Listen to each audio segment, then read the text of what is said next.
Hi, I'm Patricia Grabarek. And I'm Katina Sawyer, and welcome to the Workr Beeing podcast.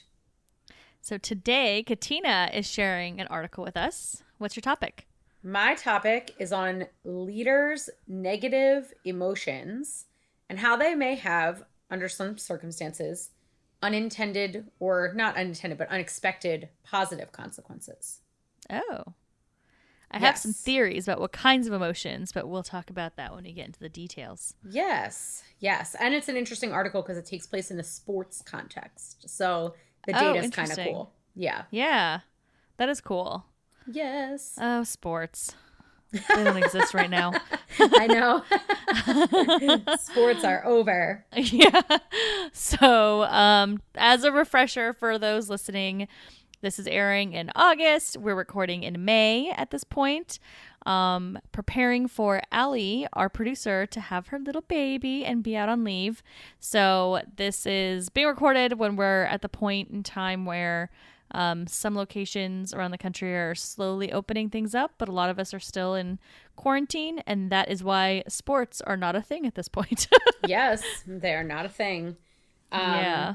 it is sad because I see a lot of people who are like in quarantine, like they're obviously social distancing and everything like that, but like they're trying to play sports. Like there's a man that goes and hits a tennis ball against a wall for like 3 hours every Saturday, and I just watch him like stand there and hit a tennis ball against a wall. And then like another like 12-year-old boy in our neighborhood just like plays basketball by himself for like 3 hours a day.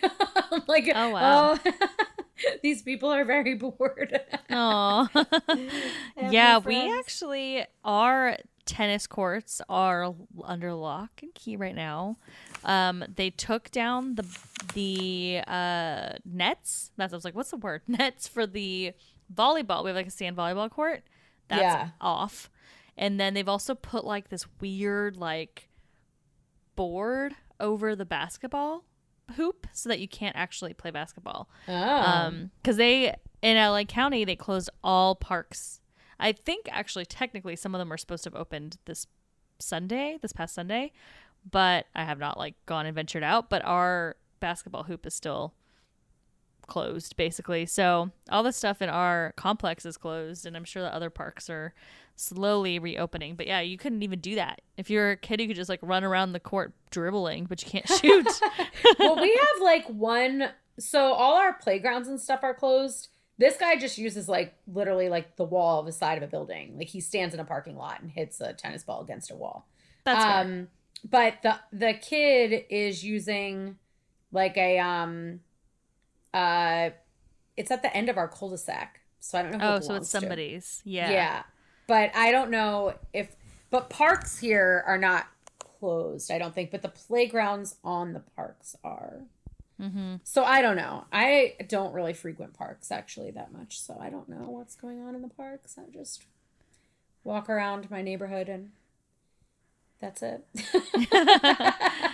Yeah, I only noticed it because from our apartment to walk to like the path that I usually walk, I walk right past the basketball courts that belong to the building.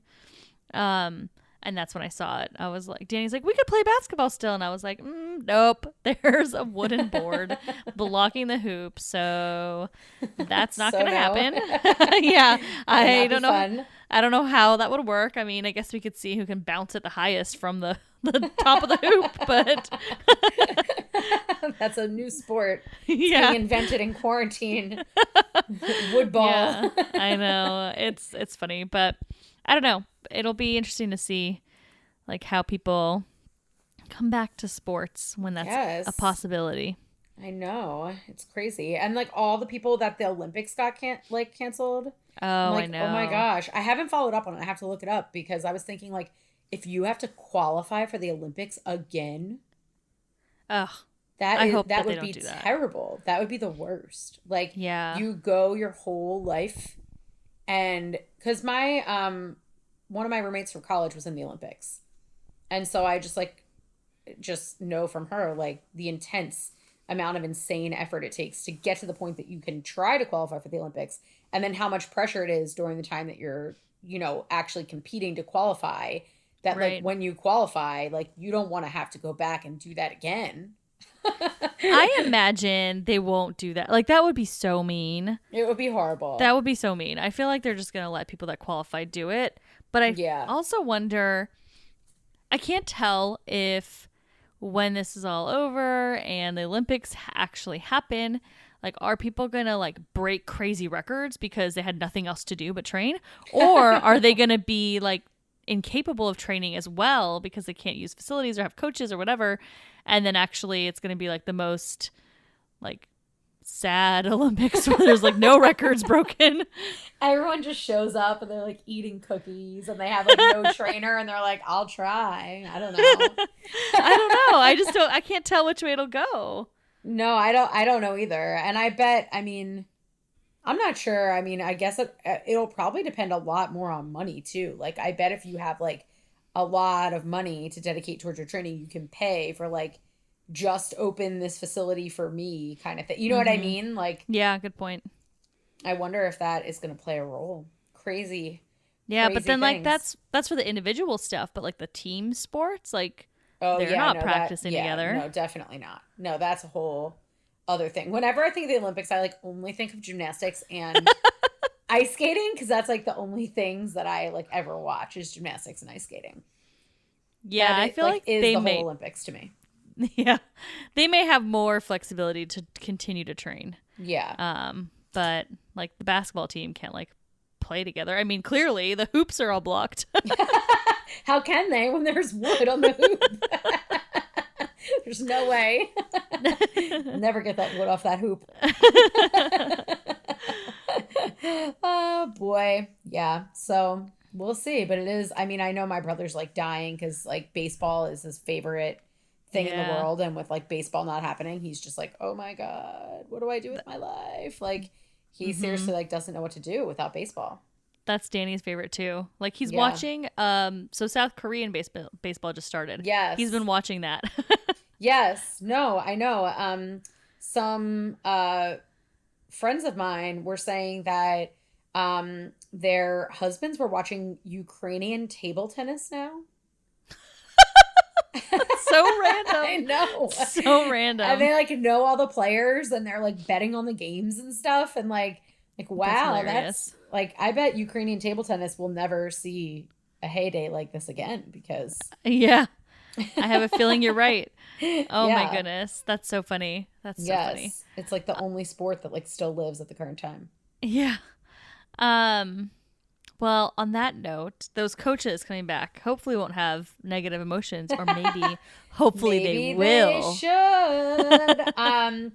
Okay, good idea. Good job. Okay, so this paper is called Leadership in the Locker Room: How the Intensity of Leaders' Unpleasant Affective Displays Shapes Team Performance. And it is by Staw, DeCelles, and Goey. And it was published in the Journal of Applied Psychology in 2019. And it is also a research report, which I know last episode you did a research report, and I'm doing a research report too, which basically means it's just like a shorter article than a normal article. I can't say that. Yes. Well, those research reports are always fun to read for me because they're shorter and get to the point quicker. Yes, So I always appreciate them. So me too. tell me all the things about it. Okay, so basically, what this article says, and the reason I was attracted to it is because we've talked a lot about the value of positive emotions in like motivating people and making people feel inspired at work, and how negative emotions and displaying negative emotions often have bad consequences in the workplace. And so I thought, for the purposes of balance, we might talk about a slightly different perspective. Full disclosure, the outcome variable in this study is performance. So it's not a wellness related outcome, but it is something that you think of as being related to wellness, right? Like, so when people are feeling better and they're happier, they're more productive. So we've talked about that before. So I think that this is sort of an interesting, like, additional piece to a puzzle of other things that we've talked about with regard to how people's positive or negative emotions might play a role in how they feel and then how they subsequently perform at work. So a lot of the research on negative emotions in the workplace, particularly as displayed by leaders, discusses how leader negative emotions are demotivating and don't help individuals to do better on the job. So, broadly, the literature thinks about negative emotions as being a hindrance to teams' performance as well as individuals' motivation and job attitudes. However, there's some smaller group of evidence that shows that people sort of speak about leaders who are known for having demonstrated more regularly unpleasant emotions as being thought of as really like, even though they might be really strict and they might show negative emotions when folks aren't doing well, that it actually motivates people to do better because they respect that person and they feel that their emotions are necessary to get people to achieve the difficult goal that they're trying to achieve. So that's why they're focusing in this paper on basketball players, because there have been basketball coaches who have been known for being more critical of players, but also are known at the same time as being one of the best coaches, and their players like love them and they want to work hard for them and things like that. So Things like throwing chairs and yelling at people. well, that is not condoned in this piece. So I'll talk a little bit about that. So the question is in this article, when are negative, so it seems like for the most part we think negative emotions from leaders are not great, but there's some like anecdotal evidence that sometimes people think they're okay. And so the question is, when do negative emotions actually potentially have a positive impact? And so what they did was they built on this model from Geddes and Callister, which I remember this paper, reading this dual threshold model of anger when we were in Alicia Grandy's emotions class. I remember reading this paper, and I built my research paper for the semester around this model, which actually I still have the same question about this model that I did when I was in Alicia's class, which I'll come back to. But the dual threshold model of anger basically says that there are ways that you can show negative emotions that actually don't break with norms and instead help to show people where there's a problem and productively point people in the direction of like, there's an issue, but you know, it's not over the top or distracting to the point that like you become focused on the display of the negative emotion as opposed to the actual issue itself.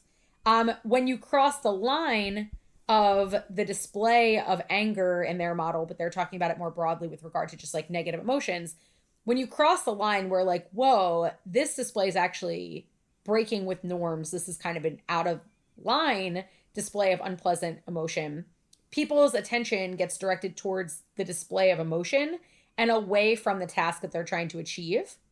So the dual threshold model basically says that there is an appropriate amount of anger in their case. In this paper, they're talking about negative emotion more broadly. There's an appropriate amount of negative emotion that people can display that actually helps people to recognize that there's an issue and be able to like understand where to put their effort towards in order to make their performance better. And there's also an over the line level of negative emotion that would then become distracting from the task at hand. And they also argue that if there's a problem and you show no negative emotion, that gives the signal that like everything's fine. And so that also should have negative impacts on performance because you're not directing them to any problem, basically. Okay. That makes sense. So it's basically, I'm just thinking about basketball since you talked about that, and that's what this paper is. Like, if I'm understanding this correctly, then if I'm a coach and my team is just not rebounding, what is happening? And then I yell at them like, why aren't you rebounding? Why aren't you getting that ball? Blah, blah, blah. I don't know. Whatever basketball coaches yell. Yes. Just like that. That is, okay, we need to focus on rebounding. What is wrong with us? We got to fix this. Mm-hmm. Right? But if I throw a chair at you because you didn't rebound, then everyone's like, whoa, she is not okay. She has problems. She's dealing with something else. This anger is clearly too much. What is happening here? We're not thinking about rebounding anymore. We're thinking about the chair. Yes, and then on the other side, if I say, oh, good try, good job, and just move on, then no one's thinking about rebounding either. Exactly. Yes, that's perfect. So at very low levels of negative emotion, if there's a problem and you're just like, great job, keep going, nobody realizes that there's a problem that they need to pay attention to. At really high levels, you become the problem basically. That chair is a So problem. yes, exactly. So like there is a problem, but you're like out probleming the problem. So now everybody's just like, well, I don't even know what I'm supposed to do because that was crazy. And that's all they're thinking about. Whereas if you can direct people to the problem with a little bit of negative emotion, but you not go over the top, it actually helps teams to realize like, oh, if we want to win this game or we want to achieve this goal, I should probably try to put more effort towards this specific thing. That makes sense to me. Yes. So here's how they did this study, and I just think that their methods are cool. So that's why I'm going to talk about it. So they contacted tons of basketball coaches, um, athletic directors of colleges and high schools within driving distance of University of California, Berkeley. Woohoo. So it was in California, and California. they basically were able to get about 20 or so coaches to agree to participate, or athletic directors agree to participate. And they had research assistants at 304 basketball games that were played during a single season on those 20 something teams. And they basically had the research assistant record the coaches' halftime talks along with other game time records with the team. And they basically, recorded the entire halftime talk. They had male and female teams roughly equally represented, although the coaches were predominantly male, which I do think is interesting. Um, Mm. and they had kind of a breakdown. Most of them were either high school or junior college level, and a couple were 4-year colleges. And so they recorded these things. The halftime talks were about 6 minutes long a piece. So they have, a decent chunk of text. And then they gathered all the game scores from the newspaper, both at the start, the halftime, and the end of the game. And basically what they ended up doing was they had people code so basically go back and assign emotions to the halftime speeches using a bunch of different emotion words. So they trained people on these emotion words and how to indicate these emotion words. And then they had this separate set of research assistants code the halftime speeches for these emotions. And so the emotions that they looked at were unpleasantness and pleasantness. So things like this person seems angry or unhappy or irritated or upset or annoyed or frustrated or dissatisfied or distressed or disappointed or worried. And things like this person seems glad or satisfied or pleased or excited or enthusiastic or peppy or alert, basically. So they created this like unpleasantness. They had people code for all these unpleasant emotions and all these pleasant emotions. And then they created a scale of basically how unpleasantly coded was this halftime speech, and how pleasantly coded was this halftime speech. And then they went and looked at what happened. So does that all make Okay. sense? Yeah, it does make sense. So it's just a lot of coding of speeches using actual coaches in actual game time situations. So that's really cool. I like that Yeah. it's like very, very specific and a very unique sample where we've got actual information that people are doing. Because I think a lot of times when we look at emotions and leaders, we're often looking at vignettes, so where people read a Yes. story about something that happened and we'll rate what happened. But here we're actually talking about real situations, real emotions that are expressed during speeches. Yes. Yeah. So they controlled for a couple things, just for any like sports fans that are out there like, but wait, what about like how good the team is or whatever? They controlled for the win-loss record of the team and the team's opponent prior to conducting any analyses. And they used as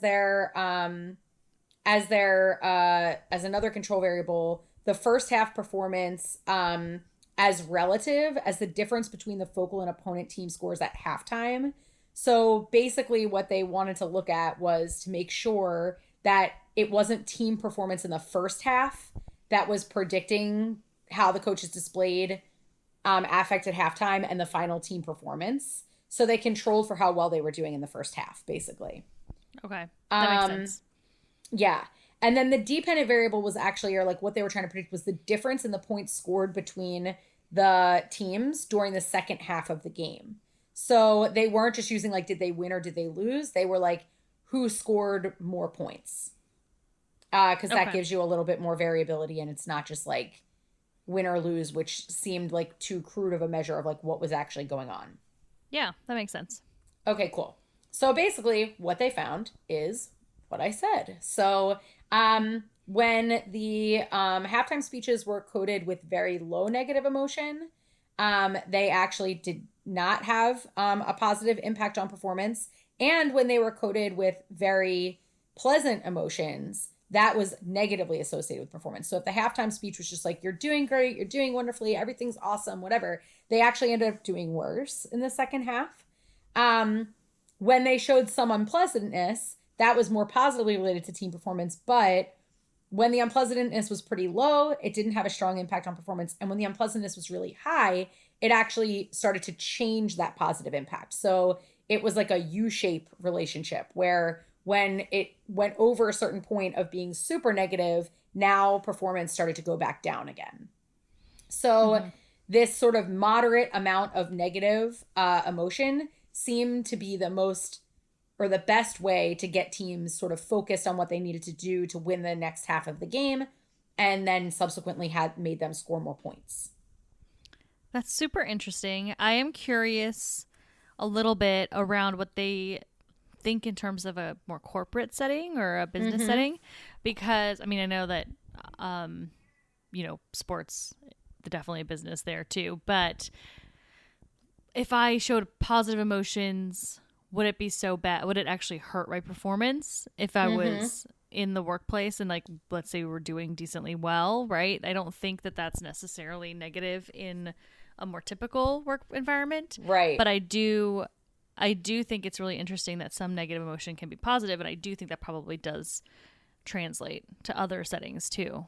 Yeah, like I was thinking about it like because also sports is weird because it's like a very tight time frame that you have to sort of like achieve your goal, right? Like and you're competing directly against another person. But I was thinking about it like let's say you work for like an ad agency or something and you're pitching something and another company's also pitching for business and you have like a break in the middle of your pitch and instead of saying to the person like you're doing so great, this is going awesome, if there are actually some things that they might improve upon or focus on, it might be better for you to be like, you're doing well, but here's what we need to think about. Like, maybe we could do this, maybe we could do that. Like, you need to like make sure that you're, like not just showing like everything's going awesome, but rather like I'm a little bit worried about that. I'm a little bit like I'm feeling not as great about this part of it. Like the second half of it, we should go in and do this. Like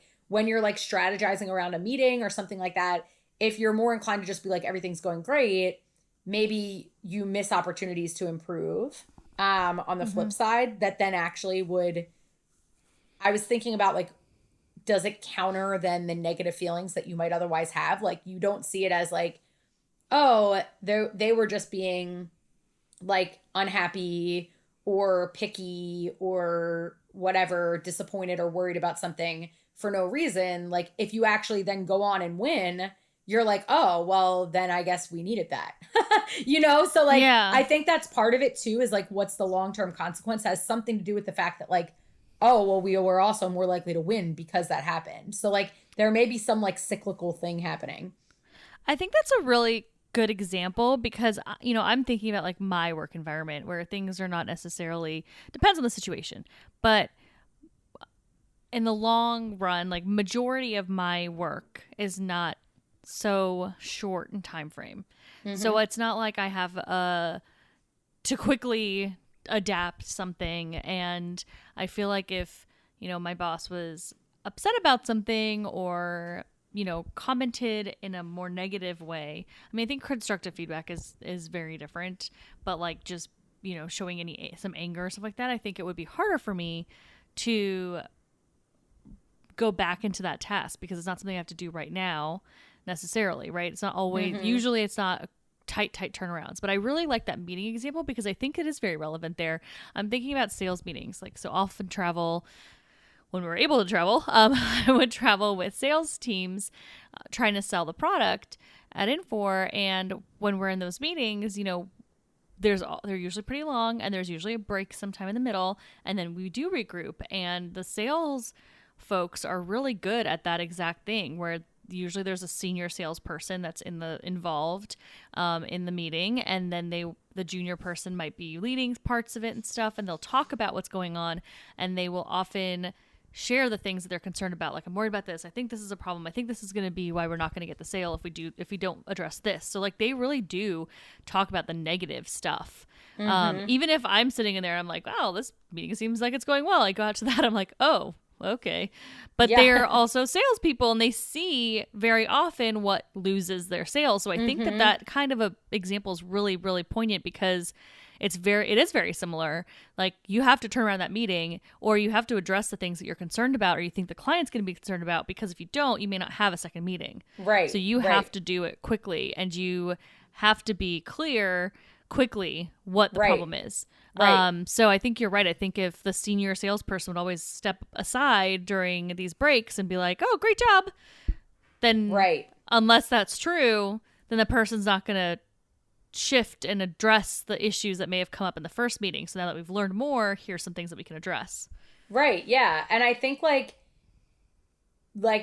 if then they do get that second meeting, then they're like, oh, well, that was good that we had that like, we didn't all just say like, that was great, because that actually benefited us. So I think it's different than a lot of other, like, I think this study and these examples are different than a lot of other studies that we've talked about in terms of displaying negative emotion, which is more just generally like being negative in social situations.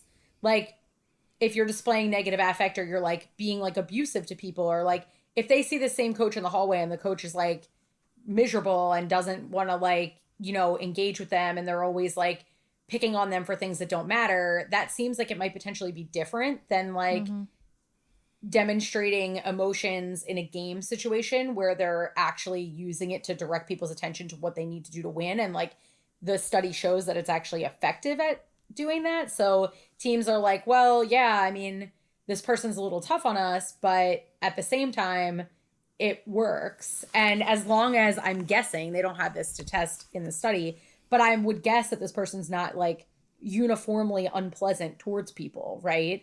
In that instance, it seems like, okay, well, if that's the case, then maybe there is a use for negative emotions, basically. Yeah, I think that makes a lot of sense. Like, that example that you gave is perfect. That really hit it home for me, because I can just think about those sales meetings, and it is very specific types of situations, and probably people have them here and there on the job, and it's not like a constant very often, right? If you're a team and you're playing, if you're in the NBA and you're playing basketball teams constantly, like, that's very different, right? You're going to see this a lot. But in a more typical work setting, it's probably not a day-to-day situation where you're going to see these negative emotions coming up.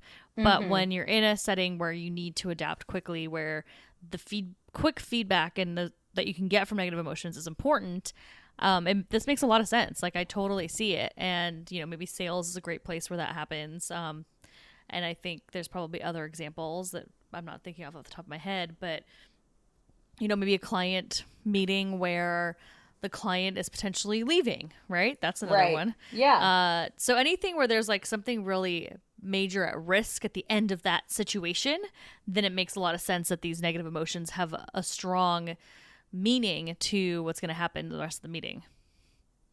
Yeah. I mean, I think so too. I mean, anytime that you have an opportunity to give feedback to somebody partway through, it seems like it might hold up. And it's different than just like being generally unpleasant, right? It's like a reasonable reason to be showing more negative emotions than just like, okay, everything's great, you're doing a great job, but then like we miss on an opportunity to improve. I would say one other thing to add that's probably important is that they replicated this study in a lab study. So one of the things that I'm guessing the people that reviewed this paper wanted them to do was make sure that it wasn't just like, okay, well, I read this speech and I feel really negatively because the person's really negative and now I just feel really negatively. And so the negative emotion is tanking my performance. Or I feel less confident. So my confidence is crashing. So I perform less well. They wanted them to check and make sure that it's actually like that it doesn't serve to direct your attention properly. So what they found, like controlling for all this other stuff, like, do I just think my leader's no good if they're overly negative? Do I think they have like bad goals? Do I feel like this job is too hard? Do I feel like I don't have confidence in myself? Am I just catching their negative emotion? They controlled for all this other stuff in a lab study. They used one of the speeches from the coaches. They used three of the speeches from one of the coaches that they sampled. One that was rated as low in negative affect, one that was rated as moderate, and one that was rated as high. And they put people in different conditions and had them read that. And what they found was that this like effect actually occurs through what we've been talking about, which is redirection. The idea that you understand that you need to change your approach, you need to redirect your attention to something else, and it helps you to understand that you need to do something a little bit differently. So the idea is that the explanation for it, after ruling out all these other things, is what, we had initially discussed, that this negative emotion helps you to understand that you need to do something differently, that what you're doing, the status quo is maybe not going to be good enough to get it over the finish line. And that's what the negative emotion is communicating to you. And through that, you like increase your effort and your performance ends up going up. That makes sense. So just follow up to make sure that that's the reason. So I like that. Yes.